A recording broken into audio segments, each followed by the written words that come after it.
दोस्तों, पुणे के बहुचर्चित केतन अग्रवाल मामले में अब एक ऐसा चौंकाने वाला मोड़ आ गया है जिसने पूरे केस की कहानी को पलट कर रख दिया है।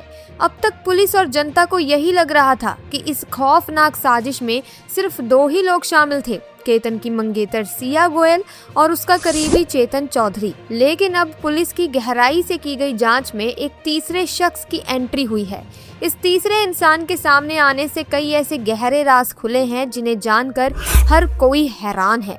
आइए इस पूरे मामले को शुरू से और बहुत ही आसान भाषा में समझते हैं ताकि ये पता चल सके कि आखिर उस दिन क्या हुआ था और अब ये नया शख्स कौन है। केतन अग्रवाल की जिंदगी और उसके परिवार के सपने। केतन अग्रवाल एक बहुत ही सीधा साधा, होनहार और मेहनती नौजवान था।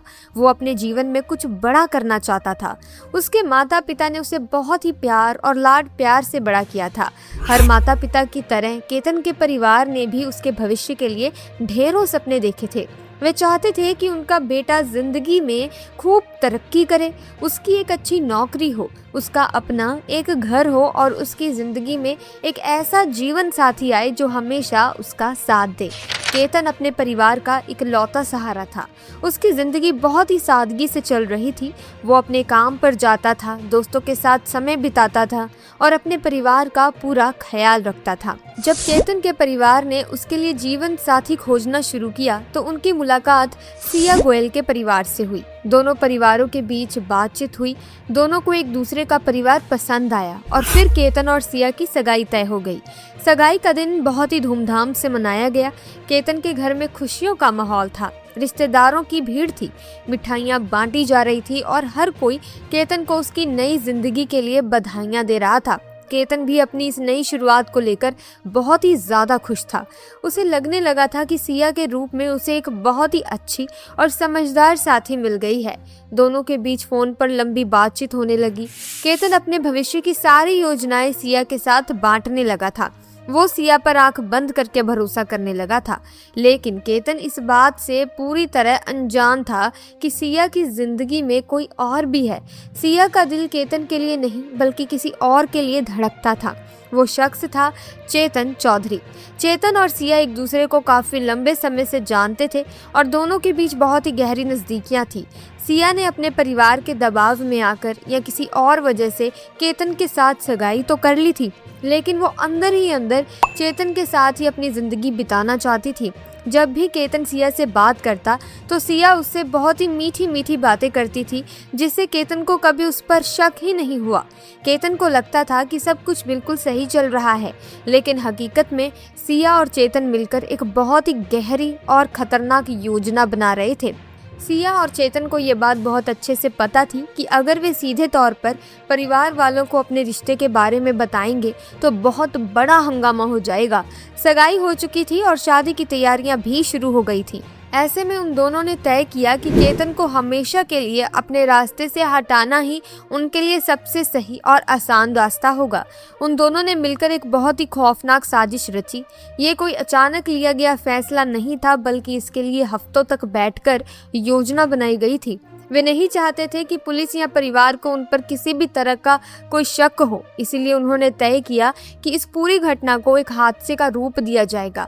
उन्होंने बहुत ही चालाकी से हर एक कदम की योजना बनाई कि केतन को कहाँ ले जाना है, उसके साथ क्या करना है और बाद में दुनिया को क्या कहानी सुनानी है। अपनी योजना को पूरा करने के लिए उन्होंने पुणे के पास स्थित बहुत ही मशहूर लोहगढ़ किले को चुना। सिया ने बहुत ही प्यार से केतन को वहां घूमने के लिए मनाया। केतन, जो सिया पर पूरा भरोसा करता था, खुशी खुशी उसके साथ घूमने जाने के लिए तैयार हो गया। उसे लगा कि ये उनके लिए एक अच्छा मौका है एक दूसरे के साथ समय बिताने का। जब वे लोहगढ़ किले पहुंचे तो केतन वहां की वादियों में खोया था, लेकिन उसे नहीं पता था कि केतन भी उनके पीछे पीछे आ चुका है। सिया ने बड़ी ही चालाकी से केतन को एक ऐसी ऊंचाई वाली जगह पर ले गई जहां ज्यादा भीड़ नहीं थी और फिर वही हुआ जिसकी योजना बनाई गई थी। केतन को उस गहरी पहाड़ी से नीचे धकेल दिया गया। इतनी ऊंचाई से गिरने के कारण केतन हमेशा के लिए इस दुनिया से चला गया। घटना के बाद सिया और चेतन ने पुलिस और दुनिया के सामने ये झूठी कहानी बनाई कि कि केतन का पैर फिसल गया था और वो दुर्घटनावश पहाड़ी से नीचे गिर गया।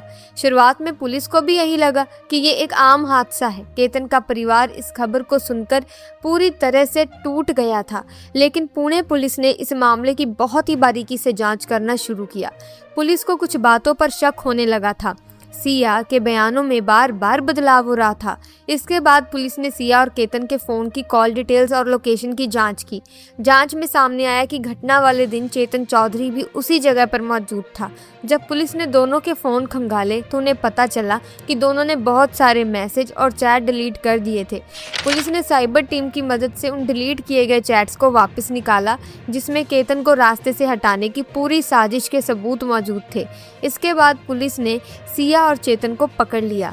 अब तक ये कहानी सिर्फ सिया और चेतन के इर्द गिर्द ही घूम रही थी। दोनों जेल में बंद थे, लेकिन पुलिस की जांच यही नहीं रुकी। पुलिस को शक था कि इस पूरी साजिश में कोई और भी इनकी मदद कर रहा था। पुलिस ने जब चेतन के पिछले कुछ महीनों के फोन रिकॉर्ड्स को और ज्यादा गहराई से खंगाला तो एक बहुत बड़ा सच सामने आया। इस केस में एक तीसरे शख्स की एंट्री हुई, जिसने पूरी कहानी को ही नया मोड़ दे दिया। पुलिस के सूत्रों के अनुसार ये तीसरा व्यक्ति मुख्य आरोपी चेतन चौधरी का बहुत ही पुराना क्लासमेट और अच्छा दोस्त है।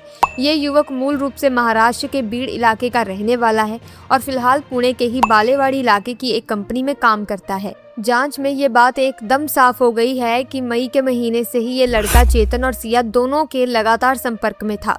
इस तीसरे शख्स के पकड़े जाने के बाद पुलिस को कई चौंकाने वाली बातें पता चली हैं। पुलिस का दावा है कि सिया और चेतन ने केतन को रास्ते से हटाने की अपनी पूरी खौफनाक प्लानिंग इस तीसरे दोस्त के साथ पहले ही शेयर कर दी थी। उस तीसरे शख्स को इस साजिश के बारे में एक एक बात पता थी। उसे मालूम था कि सिया और चेतन क्या करने वाले हैं, वे लोहगढ़ किले पर क्यों जा रहे हैं और उनका असली मकसद क्या है। लेकिन सबसे हैरानी की बात यह है कि सब कुछ जानने के बाद भी उसने ना तो पुलिस को कोई खबर दी, ना ही केतन के परिवार को बताया और ना ही अपने दोस्तों को इस खौफनाक काम को करने से रोका। इतना ही नहीं, जांच में ये भी सामने आया है कि वारदात को अंजाम देने से ठीक पहले चेतन ने इस दोस्त को फ़ोन किया था और जब केतन को पहाड़ी से नीचे धकेल दिया गया, उसके बाद भी चेतन ने सबसे पहले इसी दोस्त को कॉल करके बताया कि उनका काम पूरा हो गया है। इस तीसरे शख्स की भूमिका सिर्फ फ़ोन तक ही सीमित नहीं थी। पुलिस की जांच में ये सबसे बड़ी बात सामने आई है कि लोहगढ़ किले पर वारदात को अंजाम देने के बाद चेतन चौधरी वहां से सीधा इसी तीसरे दोस्त से मिलने के लिए गया था। जब चेतन अपने इस दोस्त के साथ था, उस दौरान सिया गोयल भी लगातार फ़ोन के जरिए इन दोनों के संपर्क में थी। वे तीनों मिलकर ये तय कर रहे थे कि आगे पुलिस को क्या जवाब देना है और खुद को कैसे बचाना है। पुलिस के हाथ सिया और चेतन के जो डिलीट किए गए चैट्स लगे थे, उन्हीं से इस तीसरे शख्स की भूमिका सबसे पहले सामने आई थी। बहुत से लोगों के मन में ये सवाल उठ रहा होगा कि जब तीसरे शख्स ने खुद अपने हाथों से केतन को धक्का नहीं दिया तो क्या ये भी गुनाहगार है? इसका जवाब है हाँ। हमारे कानून के अनुसार अगर किसी इंसान को ये पता हो कि कोई बहुत बड़ी वारदात या साजिश होने वाली है और वो जानबूझकर उस जानकारी को पुलिस से छुपाता है तो वो भी उस जुर्म में बराबर का हिस्सेदार माना जाता है। इस मामले में भी इस तीसरे दोस्त ने पूरी साजिश को छुपा कर रखा और सबूतों को मिटाने या कहानी बनाने में अपने दोस्त की मदद की। इसीलिए पुलिस अब इससे बहुत ही सख्ती से पूछताछ कर रही है। पुलिस ये पता लगाने की कोशिश कर रही है कि क्या इसने सिर्फ इस योजना को सुना था या फिर इसे बनाने में इसका भी पूरा हाथ था। इस नए खुलासे ने केतन के परिवार के जख्मों को फिर से हरा कर दिया। उस परिवार पर क्या बीत रही होगी जिसने अपने होनहार बेटे को हमेशा के लिए खो दिया। केतन के माता पिता का रो रो कर बुरा हाल है। वे अभी भी इस बात पर यकीन नहीं कर पा रहे हैं कि जिस लड़की को उन्होंने अपनी बहू मान लिया था, उसी ने उनके घर का चिराग बुझा दिया। फिलहाल सिया और चेतन दोनों यरवदा जेल में बंद हैं। अब इस तीसरे शख्स की एंट्री से पुलिस का दावा और भी मजबूत हो गया है कि ये कोई अचानक हुआ हादसा नहीं था। पुलिस इस तीसरे आरोपी के फ़ोन और बैंक खातों की पूरी जांच कर रही है ताकि सच्चाई बाहर आ सके। पूरे देश की निगाहें अब अदालत पर टिकी हैं। हर कोई चाहता है कि पुलिस जल्द से जल्द अपनी पूरी चार्जशीट अदालत में पेश करे और इन सभी आरोपियों को कड़ी से कड़ी सजा मिले। तो दोस्तों, आपका क्या कहना है इस घटना के बारे में? आप अपने विचार खुले तौर पर कमेंट सेक्शन में हमारे साथ ज़रूर शेयर कीजिएगा। हमें आपके कमेंट्स का बेसब्री से इंतज़ार रहता है।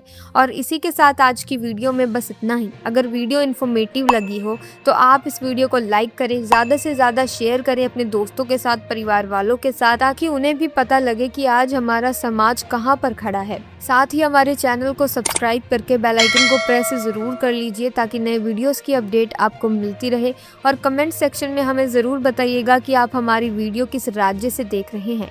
हम मिलेंगे जल्द ही नई वीडियो में नई घटना के साथ। तब तक के लिए जय हिंद।